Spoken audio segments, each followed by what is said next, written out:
పర్వదిన సందర్భంగా police department, అదేవిధంగా revenue department, collector గారు, ఎస్పీ గారు, టీటీడీ ఈఓ గారు, చైర్మన్ గారు, డిప్యూటీ ఈఓ గారు అందరూ కూడా అన్ని ఏర్పాట్లకి ఇంచుమించుగా 5-6 మీటింగ్స్ కూడా ఏర్పాటు చేయడం జరిగింది. వాళ్ళందరూ కూడా ఫిజికల్ గా కూడా అన్ని ఏర్పాట్లు పర్యవేక్షించడం జరిగింది. మేము కూడా వెళ్ళి మంత్రులుగా నేను, అదేవిధంగా రెవెన్యూ మినిస్ట్రీ గారు, ఎండోమెంట్ మినిస్ట్రీ గారు కూడా వెళ్ళి రివ్యూ కూడా చేయడం జరిగింది.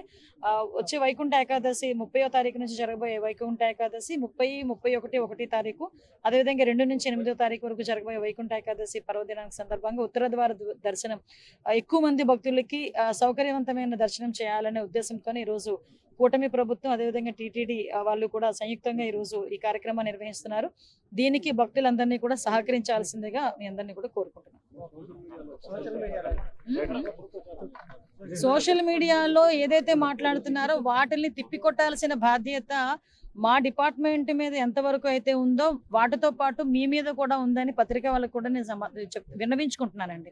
ఎందుకంటే ఎవరో ఏదో రాస్తే దాన్ని బేస్ చేసుకొని కొన్ని ఛానల్స్ వాళ్ళు అదే నిజమని చెప్పి ప్రచారం చేసే పరిస్థితి వస్తుంది. దయచేసి మీకంటూ ఒక అథెంటికేషన్ ఉంటుంది. ఒక టీవీలోకి వచ్చిందన్న, ఒక దేంట్లోనైనా పేపర్లోకి వచ్చిందన్న. ఎందుకంటే నేను పర్టికులర్గా ఎందుకంటే ఈ విషయం చెప్తున్నా, వైకుంఠ ఏకాదశి లేకపోతే దైవ దర్శనం అనేసరికి, కలియుగ వెంకటేశ్వర స్వామి దర్శనం అనేసరికి ఒక ఎమోషన్తో వస్తారు. అదేవిధంగా చాలా దూర ప్రాంతాల నుంచి కొంతమంది నడుచుకొని వస్తారు, కొంతమంది దూర ప్రాంతాల నుంచి బస్సుల మీద ప్రయాసాలు తీసుకొని వస్తారు, చంటి పిల్లలతో వస్తారు.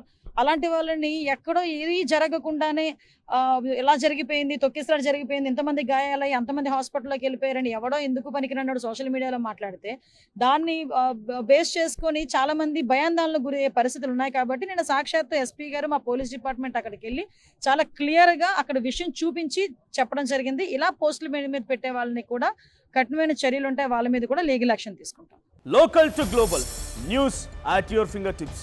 మీ చేతిలో ఒక ఆయుధం. Download Raw TV app. Media legend Ravi Prakash is back.